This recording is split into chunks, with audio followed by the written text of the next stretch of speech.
Campus ವಿದ್ಯಾರ್ಥಿಯ ಬಾಳ ಬೆಳಗಿದೆ, ಸತ್ಯ ದಾರಿಯಲ್ಲಿ ಅವನ ನಡೆಸಿದೆ, ಸರ್ವ ಕೆಡುಕಿನಿಂದ ಮುಕ್ತಗೊಳಿಸಿದೆ.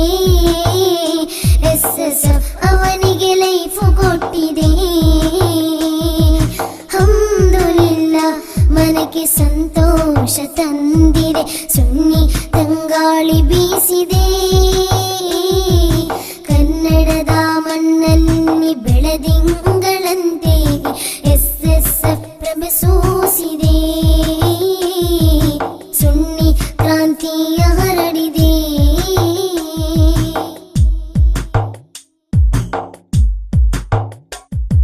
ಸದಶೀಲ ಸಾಹಿತ್ಯ ಜಗತ್ತಿಗೆ SSF ನೀಡಿದೆ ಸವಿಯಾದ ಕಾಣಿಕೆಯೊಂದ. ಸಮೃದ್ಧವಾದ